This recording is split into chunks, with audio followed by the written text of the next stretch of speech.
दोस्तों, बहुत पुरानी बात है। एक छोटे से शहर में एक दयालु राजा राज्य करता था।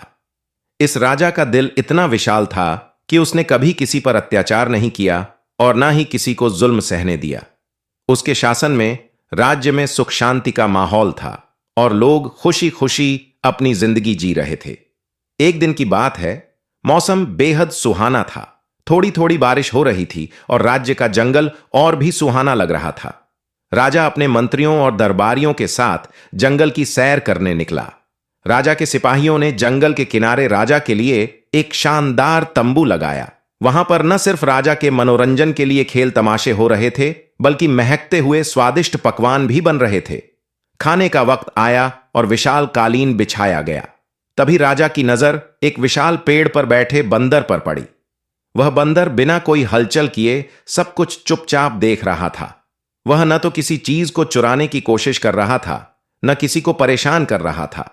राजा ने तुरंत अपने सेवकों से कहा, थोड़ा खाना और फल उस बंदर के पास डाल दो।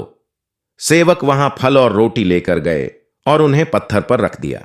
बंदर पेड़ से नीचे उतरा और उसने एक एक सूखे हुए पेड़ का पत्ता, जिस पर कोयले से कुछ लिखने लगा। फिर उसने वह पत्ता राजा के पास भेज दी।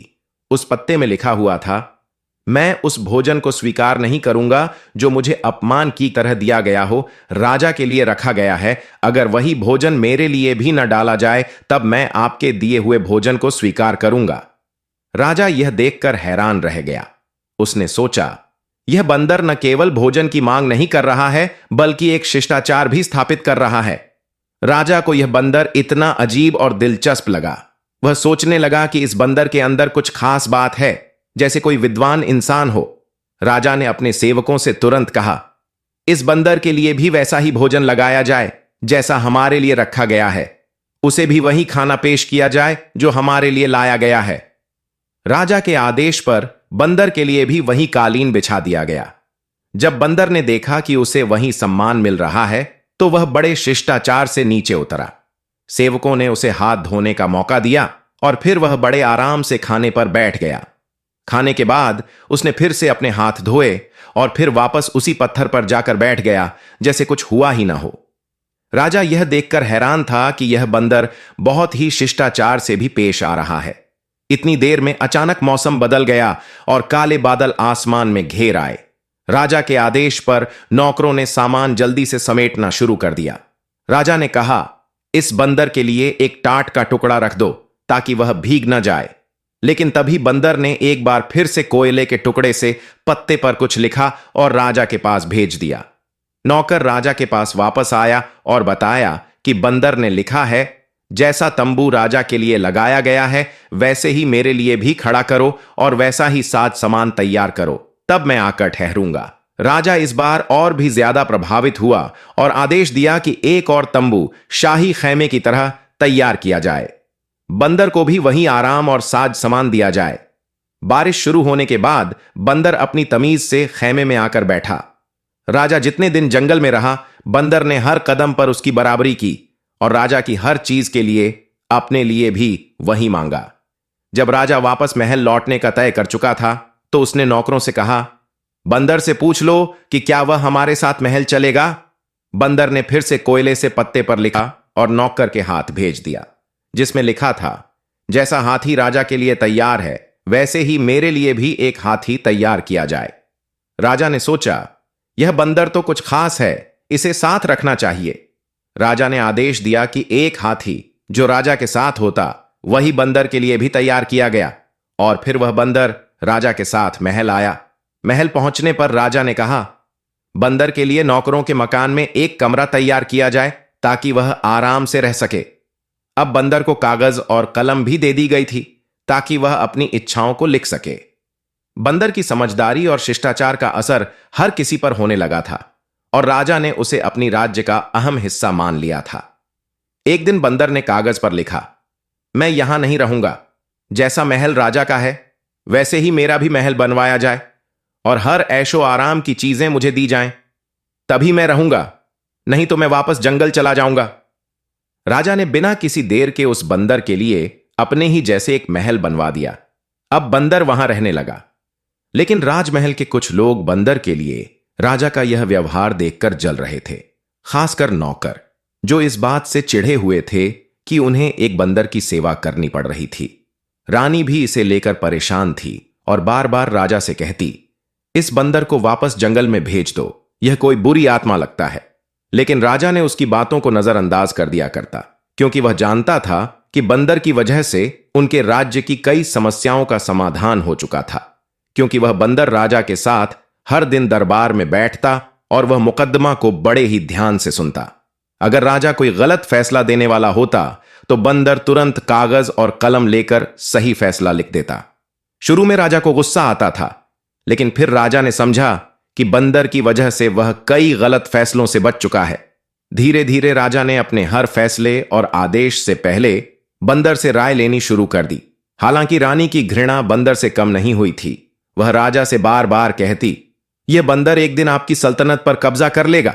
रानी की चिंता और जलन बढ़ती जा रही थी और उसने बंदर को मारने की साजिश रच डाली। एक दिन रानी ने खाना बनाने वाले नौकरों से कहकर बंदर के खाने में जहर मिलवा दिया, लेकिन बंदर ने उस खाने को नहीं खाया और राजा को एक पर्चे पर लिखकर बताया, मुझे मारने की कोशिश करना आपको और आपके परिवार को बहुत महंगा पड़ेगा। राजा को जब इस साजिश के बारे में पता चला तो वह बहुत नाराज हुआ और रानी को चेतावनी दी। दोस्तों, राजा की एक प्यारी बेटी थी जिसे वह अपनी जान से भी ज्यादा चाहता था। राजकुमारी को बंदर के बारे में बहुत बातें सुनने को मिल चुकी थीं और एक दिन उसे बंदर से मिलने का मन हुआ। एक दिन जब बंदर दरबार से बाहर जा रहा था तो राजकुमारी अपनी सहेलियों के साथ खड़ी होकर उसे देखने लगी। बंदर ने जब राजकुमारी को देखा तो वह रुक गया और उसे घूरने लगा। राजकुमारी डर के मारे महल में भाग गई। उसके बाद हर रोज बंदर राजकुमारी जाके कमरे में जाकर उसे घूरने लगा। धीरे धीरे अब राजकुमारी को उस बंदर से डर लगने लगा और इस तरह से राजकुमारी की तबीयत खराब होने लगी। फिर कई दिन तक बंदर उसके कमरे में नहीं आया, लेकिन एक दिन जब वह ठीक हो गई तो बंदर फिर से आया और एक कागज पर लिखा, क्या तुम मुझसे शादी करोगी? यकीन मानो, मैं भी बहुत खूबसूरत हूं। राजकुमारी अब बंदर से डरने नहीं लगी थी। उसने सोचा कि यह बंदर कितना समझदार और शिक्षित है और यह हमारे राज्य के लिए बहुत लाभकारी साबित हुआ है। राजकुमारी ने यह भी सोचा कि यह तो एक बंदर है, इसमें किसी भी तरह की बुराई नहीं होगी, इसका दिल कितना साफ होगा। हालांकि रानी अर्थात राजकुमारी के माता को इस सब से बहुत परेशानी हो रही थी। वह तो इस हद तक चिड़ी हुई थी कि किसी भी तरह से वह बंदर महल को छोड़कर चला जाए। वह राजा के पास गई और कहने लगी, अब तो हद हो गई, आपका वह प्यारा बंदर मेरी बेटी के पीछे पड़ गया है। उसे या तो निकाल दो या फिर मैं ही जहर खा लूंगी। राजा की चिंता बढ़ गई थी, लेकिन राजकुमारी की बातों से उसे थोड़ी राहत मिली। वह जानता था कि उसकी बेटी को कोई खतरा नहीं है, लेकिन फिर भी यह नहीं चाहता था कि बंदर इस तरह से उसकी बेटी के कमरे में आए जाए। राजा ने इस मामले को सुलझाने के लिए खुद बंदर से बात करने का फैसला किया। अगले दिन राजा बंदर के महल में पहुंचा। बंदर बगीचे में टहल रहा था। राजा ने उसे ध्यान से देखा और फिर कहा, मैं नहीं जानता कि तुम कौन हो, लेकिन आज तक मैंने तुम्हारी हर बात मानी है और तुम्हें अपनी बराबरी का दर्जा दिया है, जो शायद कोई दूसरा राजा अपनी सल्तनत में नहीं करेगा। लेकिन अब तुमने मेरी बेटी को परेशान करना शुरू कर दिया है। यह मुझे सहन नहीं होगा। इससे पहले कि मैं कोई सख्त कदम उठाऊं, तुम इस हरकत से बाज आओ और सुधर जाओ। बंदर ने तुरंत महल से कागज और कलम मंगवाए और कुछ लिखा। फिर उसने वह कागज राजा को दे दिया। कागज पर लिखा था, मैं आपकी बेटी से शादी करना चाहता हूं और आपको यकीन दिलाता हूं कि मैं उसे हमेशा खुश रखूंगा। उसे कभी किसी चीज की शिकायत नहीं होने दूंगा। राजा तो चौंक गया। वह बिल्कुल भी सोच नहीं सकता था कि उसकी बेटी की शादी इस बंदर से हो सकती है। उसने तुरंत जवाब दिया, यह कभी नहीं हो सकता। लेकिन बंदर ने चुपके से राजा की कमर से तलवार निकालकर उसी के गर्दन में तान ली और फिर दूसरी हाथ से एक और पर्चा लिखा। इस पर लिखा था, अगर आपकी जिंदगी में यह मुमकिन नहीं है तो फिर तैयार हो जाइए। आपको मारकर मैं आपकी बेटी से शादी कर लूंगा, क्योंकि आपकी बेटी से मुझे प्यार हो गया है। मैं आपका एहसानमंद हूं। आपने मुझे इस महल में रखा, इसलिए मैं आपका खून नहीं करना चाहता। दोस्तों, अब राजा को अपनी जान का डर सताने लगा। इसके बाद राजा ने बंदर से कहा, मैं सोचकर तुमको जवाब दूंगा। बंदर ने फिर लिखा, जो कुछ भी हो, लेकिन जवाब हां में होना चाहिए। राजा बहुत परेशान हो गया। एक तरफ उसकी बेटी थी, दूसरी तरफ अपनी जान का खतरा। वह जानता था कि अगर उसने बंदर से साफ मना किया तो वह उसे मार भी सकता है। राजा ने सारी रात सोचते हुए गुजारी, लेकिन अपनी पत्नी से कुछ नहीं कहा, क्योंकि वह जानता था कि अगर उसने इसे बताया तो वह और भी परेशान हो जाएगी। सुबह होते होते राजा ने फैसला कर लिया था कि वह अपनी बेटी की शादी इस बंदर से नहीं करेगा, क्यों ना उसे इसकी कीमत भले ही अपनी जान देकर चुकानी पड़े।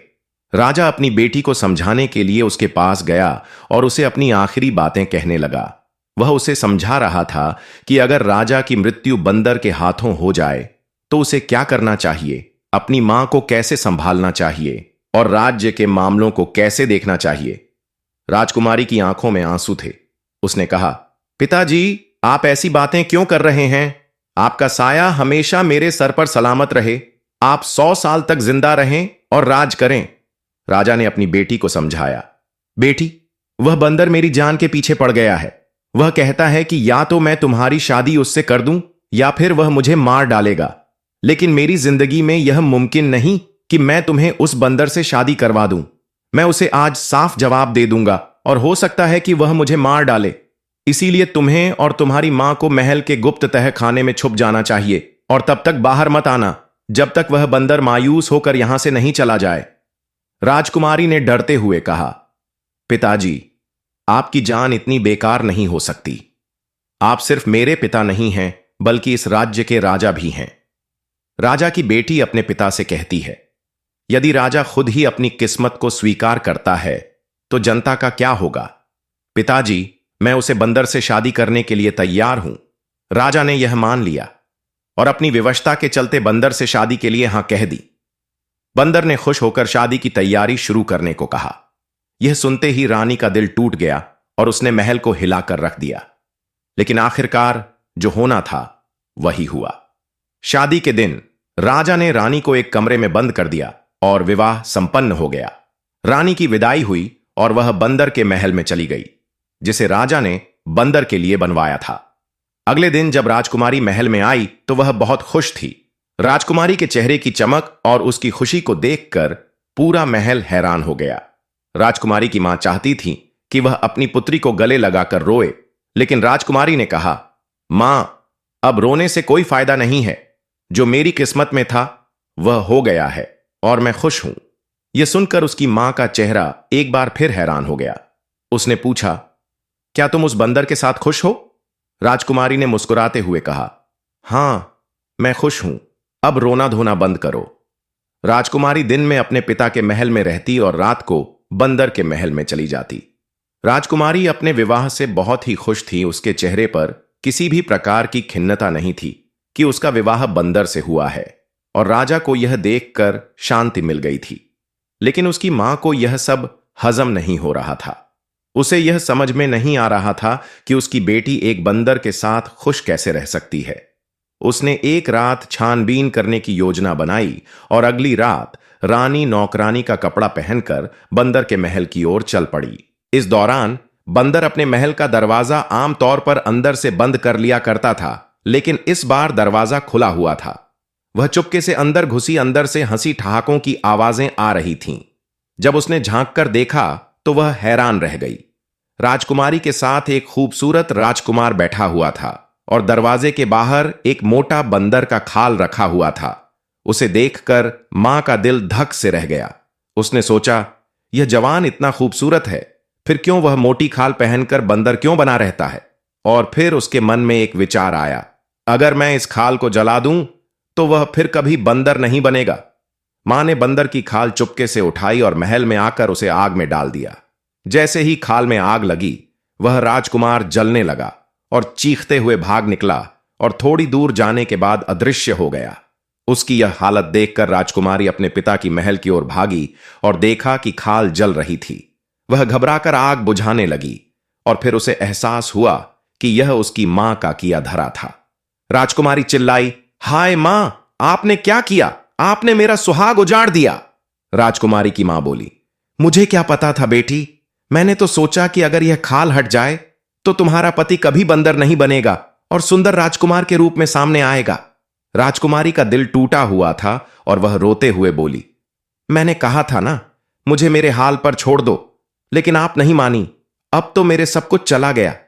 राजा को जैसे ही यह खबर मिली, उसने दूर दूर तक घोड़े दौड़ाए, लेकिन कहीं से भी बंदर राजकुमार का कोई सुराग नहीं मिला। राजकुमारी की हालत दिन ब दिन बदतर होती जा रही थी। वह सूख कर कांटा हो गई थी, न वह कुछ खा रही थी न पी रही थी। अपनी किस्मत को तलाशते हुए वह कपड़े पहनकर राजकुमार की खोज में जंगल की ओर निकल पड़ी। एक रात वह एक पेड़ के नीचे बैठी थी। उसी पेड़ पर एक चकोर और चकोरी बैठे हुए थे। चकोरी ने चकोरे से पूछा, क्या बात है, तुम इतने उदास क्यों हो? चकोरे ने जवाब दिया, क्या बताऊं चकोरी, पास में एक राज्य का राजकुमार है जिसकी हालत बहुत खराब हो गई है। उसके शरीर पर इतने बड़े बड़े आपले पड़े हुए हैं कि वह न बैठ सकता है न सो सकता है। उसके सारे शरीर पर इतने जख्म हैं कि वैद्य भी उसका इलाज करके हार चुके हैं और अब कोई इलाज कारगर नहीं हो रहा। चकोरी ने चिंता के साथ पूछा, यह राजकुमार इस हालत में कैसे पहुंचा? चकोरे ने बड़ी गहरी आवाज में कहा, किसी जालिम ने राजकुमार को जलाने की कोशिश की थी। उसकी जान तो बच गई, लेकिन उसका सारा शरीर बुरी तरह से जल चुका है। चकोरी ने चकोरे से पूछा, क्या हमारे राजकुमार के दुख का कोई इलाज नहीं है?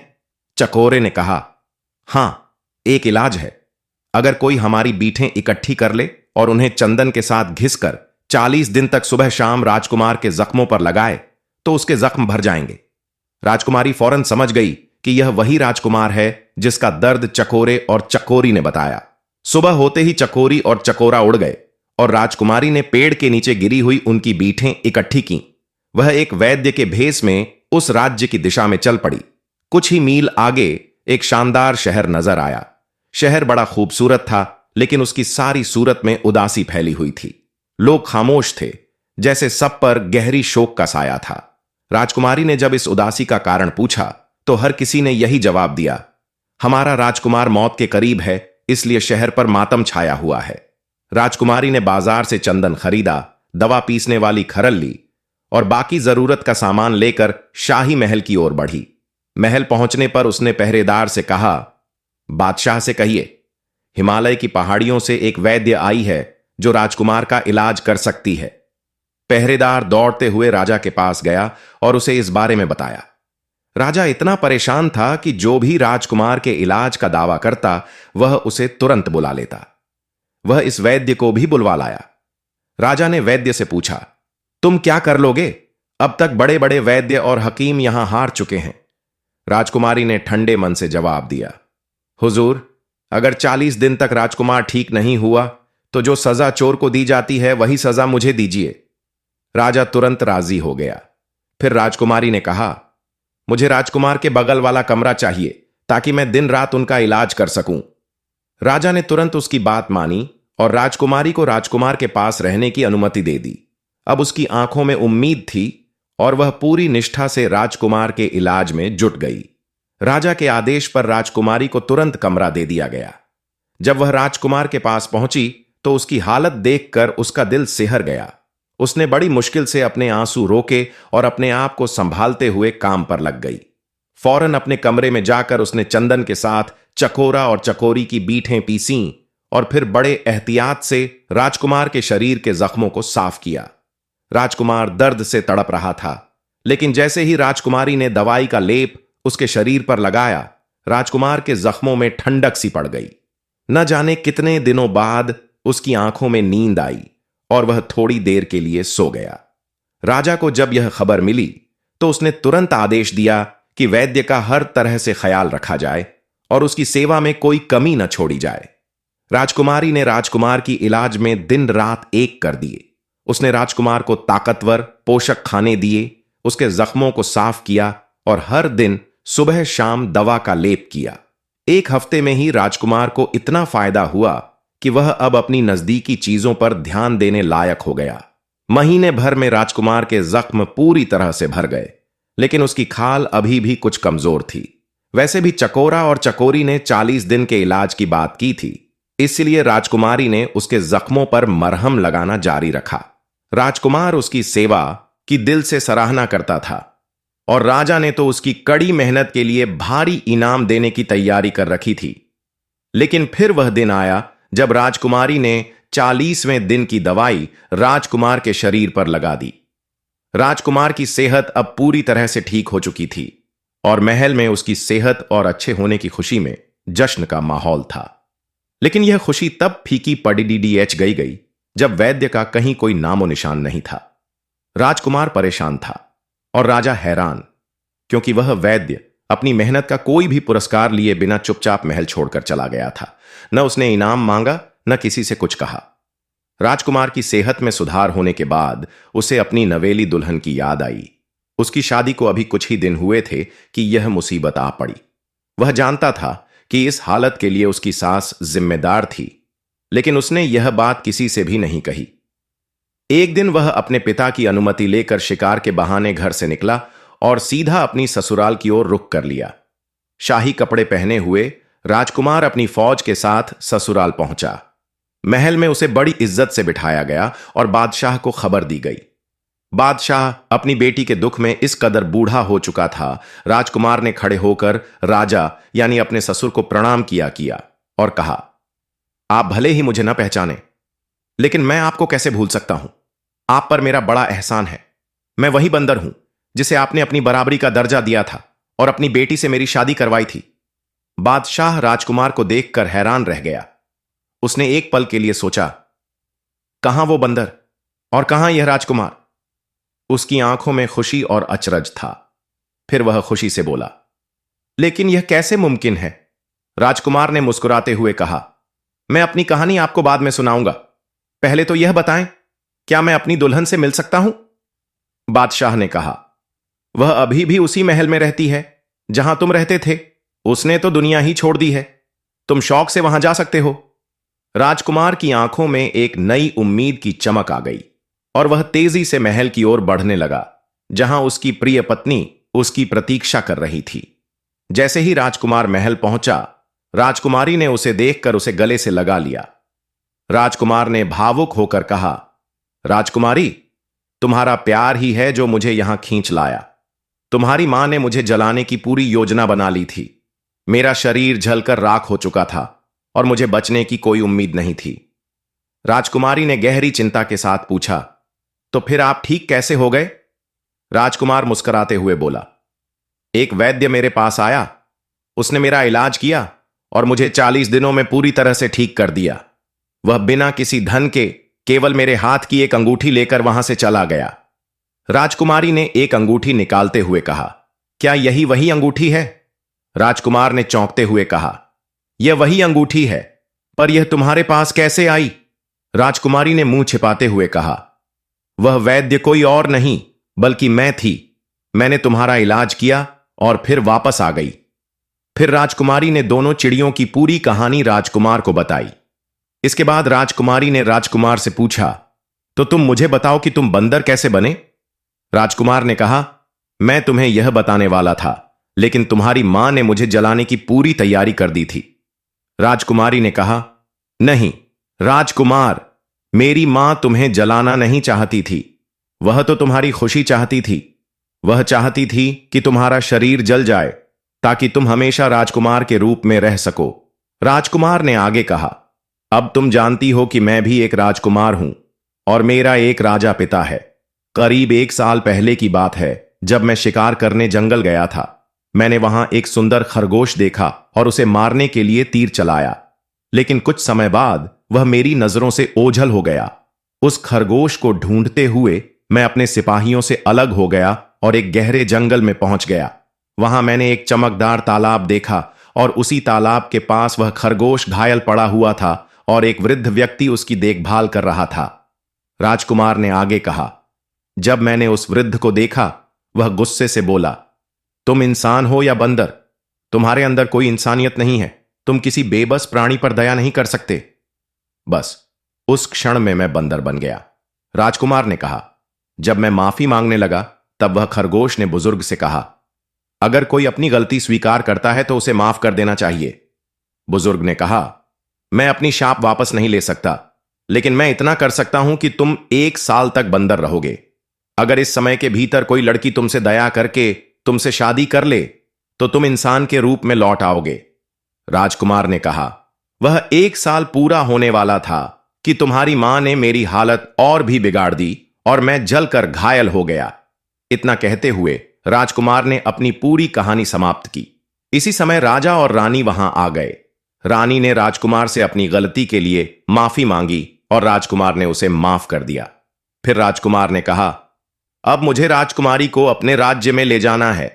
राजा और रानी ने बड़ी धूमधाम से राजकुमारी को राजकुमार के राज्य के लिए विदा किया। जाते हुए राजा ने राजकुमार से कहा, बेटा, अब मेरे पास कोई संतान नहीं है और तुम्हें मेरे राज्य की भी देखभाल करनी होगी। अब तुम्हारे पास 2 राज्य होंगे। राजकुमार ने यह जिम्मेदारी स्वीकार करते हुए राजा और रानी का आभार व्यक्त किया और राज्य की ओर बढ़ गए। यह कहानी आपकी कैसी लगी? कृपया हमें अपनी राय